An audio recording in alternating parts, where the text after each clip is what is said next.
ఈద్ ఉల్ ఫితర్ రంజాన్ శుభాకాంక్షలు. ఈరోజు పండుగలంటే మన సంస్కృతికి ఆనవాళ్ళు. అదేవిధంగా రాష్ట్రంలో కూటమి ప్రభుత్వం వచ్చిన తర్వాత ఇచ్చిన హామీలు, ఇచ్చిన మాట నిలబెట్టుకుంటూ ఈరోజు ఉగాది కానుకగా మా యువనేత, యువకుల రథసారథి నారా లోకేష్ బాబు గారు ఏదైతే ఉద్యోగ కల్పన చేస్తామని చెప్పిన మాటని తూచా తప్పకుండా జాబ్ క్యాలెండర్ ఇస్తామని చెప్పి ఆ జాబ్ క్యాలెండర్ని తూచా తప్పకుండా పాటిస్తూ ఉగాది కానుకగా మళ్ళీ ఈరోజు 2వ జాబ్ క్యాలెండర్ని విడుదల చేసినందుకు మా యువనేత నారా లోకేష్ బాబు గారికి, కూటమి ప్రభుత్వానికి, ముఖ్యమంత్రి వర్యులు నారా చంద్రబాబు నాయుడు గారికి, డిప్యూటీ సీఎం పవన్ కళ్యాణ్ గారికి, ఎన్డీఏ గవర్నమెంట్ నరేంద్ర మోడీ గారి నాయకత్వంలో ఉన్నటువంటి యొక్క ప్రభుత్వం ప్రధానమంత్రిగా వారికి ప్రత్యేకంగా మా ఎమ్మిగనూరు నియోజకవర్గం నుంచి మేమందరం కూడా పేరు పేరున ధన్యవాదాలు తెలియజేస్తున్నాం.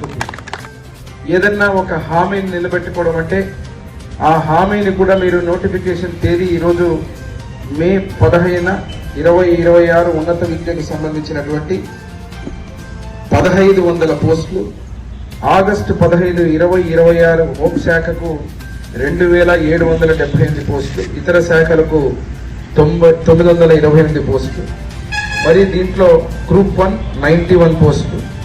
సెప్టెంబర్ 15, 2026 ఇంజనీరింగ్ 503 పోస్టులు, ఇతర శాఖలు 506.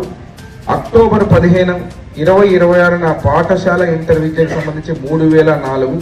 అంటే మొత్తానికి ఉద్యోగాలకు కలిపి 10,060 ఉద్యోగాలని ఈ యొక్క జాబ్కు సంబంధించినటువంటి ఏదైతే క్యాలెండర్లో విడుదల చేసి స్పష్టంగా ఏ శాఖలకు ఎన్ని ఉద్యోగాలు కేటాయించడం గురించి చెప్పడం జరిగింది. మరి ఈరోజు చూస్తే ఈరోజు ఉగాదికి కానుకగా ప్రభుత్వ జాబ్ క్యాలెండర్లో ఒకసారి మీకు మళ్ళీ గుర్తు చేస్తే యువతకు, రాష్ట్ర భవితకైనటువంటి యువతకు ఇచ్చినటువంటి మాటల్లో 20 లక్షల ఉద్యోగాల కల్పన అనేదే కూటమి ప్రభుత్వం తీసుకున్నటువంటి మాట.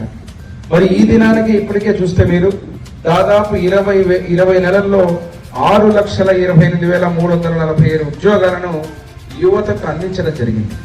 ఇది గత శాసనసభలో కూడా మీరు చూశారు. స్పష్టంగా ముఖ్యమంత్రి గారు స్క్రీన్ మీద వేసి ఏ శాఖలు, ప్రైవేటు రంగము, ప్రభుత్వ రంగము రెండూ కలిపి ఎన్ని ఉద్యోగాలు, ఎంతమంది కల్పన చేశామని చెప్పి స్పష్టంగా నెంబర్లతో పాటు శాసనసభ సాక్షిగా చెప్పడం జరిగింది.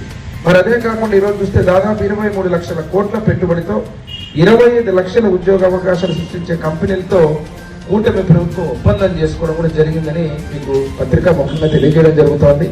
ఈ యొక్క ఉగాది సందర్భంగా ప్రత్యేకంగా ఏదైతే ఉన్నటువంటి విద్య, పోలీస్ శాఖలకు పెద్ద పీట వేయడం జరిగింది. ఈరోజు భద్రత, అదే రకంగా మనకు పునాది అనేటువంటి విద్య ఏదైతే ఉందో దానికి సంబంధించినటువంటి దానికి ఉద్యోగాల కల్పన. ఈరోజు మీరు మెగా డిఎస్సి అన్నప్పుడు ఎన్ని రకాలుగా గత ప్రభుత్వం ఈ మెగా డిఎస్సిని జరపకుండా చూడాలని కేసులు వేసి రకరకాలుగా ఇబ్బందులు పెట్టినా వాటన్నిటిని కూడా ఒక ప్రణాళికాబద్ధంగా, ఒక వ్యూహాత్మకంగా మా లోకేష్ బాబు గారు వాటిని జయించిన తర్వాత గతంలో ఇచ్చిన డిఎస్సినే కాకుండా పరిపూర్ణంగా చేసి ఆ యొక్క మెగా డిఎస్సిలో కూడా చాలా గర్వంగా చెబుతున్నాం. రాష్ట్రంలోనే అత్యధికంగా ఉన్నటువంటిది మా ఎమ్మిగనూరు నియోజకవర్గం. చాలా మంది ఈరోజు ఉద్యోగాలు రావడం జరిగింది. వారికి కూడా మరొక్కసారి ఈ సందర్భంగా మా లోకేష్ బాబు గారికి ఈ విషయంలో ప్రత్యేక ధన్యవాదాలు తెలియజేసుకుంటున్నాం. ఇప్పుడు ఇచ్చినటువంటి దాదాపుగా ఉన్నత విద్యను బలోపేతం చేసే విధంగా యూనివర్సిటీలో ఖాళీగా ఉన్న 1,500 అధ్యాపక పోస్టులను భర్తీ చేయడం, పరిపాలనా విభాగంలో అత్యంత ప్రతిష్టాత్మకమైనటువంటి నేను చెప్పినటువంటి గ్రూప్ 1, గ్రూప్ 2 ఉద్యోగాల కోసం దాదాపు 600 పోస్టులతో పాటు శాంతి భద్రతలకు సంబంధించిన పోలీస్ శాఖలో 1000కి పైగా పోలీస్ కానిస్టేబుల్, 400కు పైగా ఎక్సైజ్ కానిస్టేబుల్ భర్తీకి ప్రభుత్వం ఈరోజు పచ్చ జెండా ఊపడం జరిగింది. మరి ఇక్కడ చూస్తే మీరు పారదర్శకత జరిపే విధానంలో కూడా నోటిఫికేషన్కు విడుదల చేసి పరీక్షల నిర్వహణ ఒక పద్ధతి చూస్తే ఫలితాల వెల్లడిగానే నియామక ప్రక్రియ ముగిసే వరకు ప్రతి దశకు కూడా ఈ క్యాలెండర్లో స్పష్టమైనటువంటి గడువు ఇచ్చి ప్రభుత్వం ఒక నిర్ణయం తీసుకోవడాన్ని చాలా శుభసూచకంగా స్వాగతిస్తున్నామని చెప్పి తెలియజేస్తున్నాను. మరి అభ్యర్థులు కూడా ఎటువంటి గందరగోళం లేకుండా వాళ్ళు ప్రిపరేషన్ ఒక ప్రణాళికబద్ధంగా కావాలని చెప్పి ఈ రోజు సిలబస్ ను కూడా ముందుగానే చెప్పి దానికి కూడా సమయం కేటాయించడం. జాబ్ క్యాలెండర్ అంటే కేవలం ప్రకటన మాత్రమే కాకుండా అది నిరుద్యోగులకు ఇచ్చే ఒక భరోసా అనే సదుద్దేశంతో జాబ్ క్యాలెండర్ తేదీలతో పాటు స్పష్టంగా శాఖల వారిగా విడదీసి పెట్టడం, ఇవన్నీ కూడా ఎంత వేగవంతంగా ఏ రకంగా పారదర్శకంగా ఈ యొక్క కార్యక్రమాలు జరుగుతున్నాయని చెప్పడానికి కూటమి ప్రభుత్వం అధికారంలోకి వచ్చిన తర్వాత గత ప్రభుత్వంలో కేవలం ఒక్క డిఎస్సిని కాదు కదా, కనీసం ఒక ఉద్యోగం కాదు కదా, ఏదో సచివాలయాల్లో ఉద్యోగాలు ఇచ్చి ఆ కాంట్రాక్ట్ బేస్ మీద ఉన్నవన్నీ ఇచ్చి మేము పెద్దగా చేశామని చెప్పేటి దానికి ఈ రోజు మన ప్రభుత్వం చేస్తున్నటువంటి చర్యలు ఒక ఉదాహరణ తెలియజేస్తున్నా. మరి ఈరోజు ముఖ్యంగా రంగాల వైపు చూసుకుంటే కొన్ని లక్షల కోట్ల పెట్టుబడులతోటి ప్రభుత్వ ఉద్యోగాలు ఈ పాటికే 30,607 డిఎస్సి కానిస్టేబుల్ నియామకాలు పూర్తి చేయడం, ఎంఎస్ఎంఈల ద్వారా ఉపాధి 2,48,906 మంది ఏదైతే ఉన్నటువంటి ఉద్యోగాలు, జాబ్ ఫెయిర్ మీరే చూస్తున్నారు 19 నెలలుగా ఎమ్మెగనూరు నియోజకవర్గంలోని అలాగే 175 నియోజకవర్గాలలో జాబ్ మేళాస్ పెట్టి స్కిల్ డెవలప్మెంట్ ద్వారా 1,46,627 మందికి ఉద్యోగాలు, పరిశ్రమల రంగం ద్వారా 95,174, ఫుడ్ ప్రాసెసింగ్ ద్వారా 64,035, ఐటీ అండ్ ఎలక్ట్రానిక్స్ ద్వారా 13,866, పర్యాటక రంగం ద్వారా 5,028. ఈ విధంగా కేవలం 20 నెలల్లోనే 6,28,347 ఉద్యోగాలను యువతకు అందించడం జరిగిందని ఈరోజు ప్రత్యేకంగా నేను మరొక్కసారి ధన్యవాదాలు కూటమి ప్రభుత్వానికి తెలియజేస్తున్నా. మరి ఎక్కడ చూసినా మీరు గతంలో చూస్తే మీరు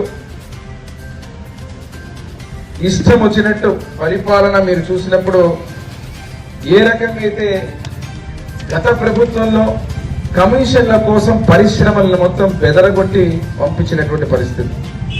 ఒక పక్కన మీరు చూస్తే తీవ్రమైనటువంటి ఇబ్బందులతోటి ఆ పరిశ్రమలు ప్రభుత్వం యొక్క దాడికి తట్టుకోలేక పక్క రాష్ట్రాలకు తరలిపోతా అంటే కనీసం ఒక్క మాటగా మాట్లాడినటువంటి పరిస్థితి.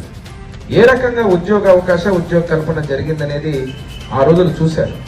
యువత కూడా ప్రత్యేకంగా డిఎస్సి గురించి మాట్లాడినప్పుడు ప్రతిపక్షంలో ఉన్నప్పుడు మేము ప్రతి దగ్గరికి పోయినప్పుడు ఇంటింటికి యువగల రథసారథి నారా లోకేష్ బాబు గారు పాదయాత్ర చేసిన రోజున కూడా ప్రత్యేకంగా యువత అందరూ అడిగింది డిఎస్సి పెట్టండి, డిఎస్సి చేయండి. ఈరోజు కొన్ని 10,000 పైచిలకు ఉద్యోగాలని మరొకసారి ప్రకటించి చెప్పిన హామీని నిలబెట్టుకున్నటువంటి మొనగాడు మా నారా లోకేష్ బాబు గారిని మరొకసారి మేము పత్రికా ముఖంగా తెలియజేస్తున్నాం.